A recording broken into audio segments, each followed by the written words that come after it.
Hi boys and girls, how are you all today? I have another lovely story for us to listen to, and this is one that I know lots of you absolutely love. So our story is called A Squash and a Squeeze, and the illustrator is called Axel Scheffler, and the author is Julia Donaldson.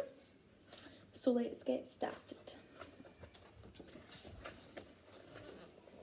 A little old lady lived all by herself, with a table and chairs, and a jug on a shelf. A wise old man heard her grumble and grouse, "There's not enough room in my house." "Wise old man, won't you help me, please?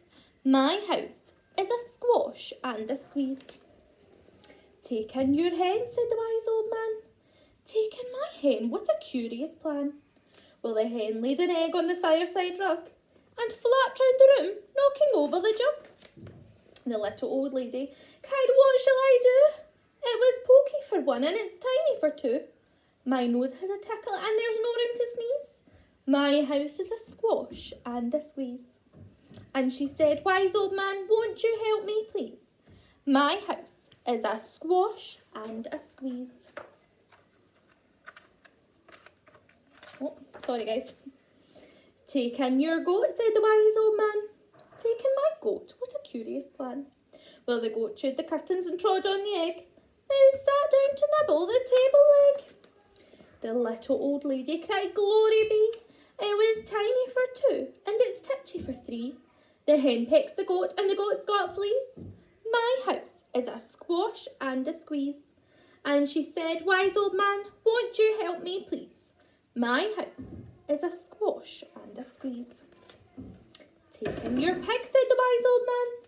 "Take in my pig, what a curious plan." So she took in her pig, who kept chasing the hen and raising the larder again and again.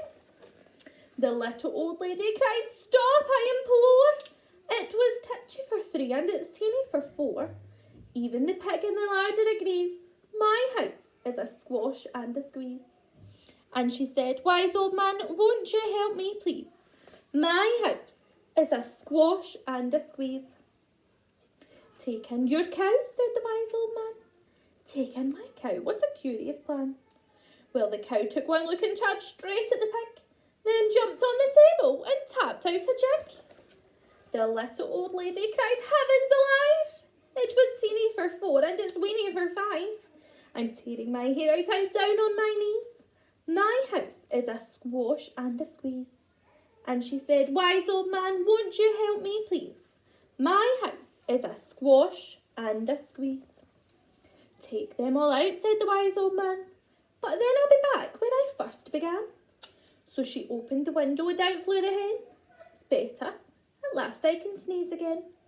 She shooed out the goat and she shoved out the pig. "My house is beginning to feel pretty big." She huffed and she puffed and she pushed out the cow. "Just look at my house, it's enormous now." "Thank you, old man, for the work you have done. It was weeny for five, it's gigantic for one. There's no need to grumble and there's no need to grouse. There's plenty of room in my house." And now she's full of frolics and fiddle-de-dees, for it isn't a squash and it isn't a squeeze. Yes, she's full of frolics and fiddle-de-dees. It isn't a squash or a squeeze. Lovely. Thank you very much for listening, boys and girls. So again, we're going to send a wee email home with some activities that you can do. If you don't want to do them, that's absolutely fine. But let me know how you liked listening to the story and what parts of the story that you liked. I hope you enjoyed that, guys. Take care and stay safe.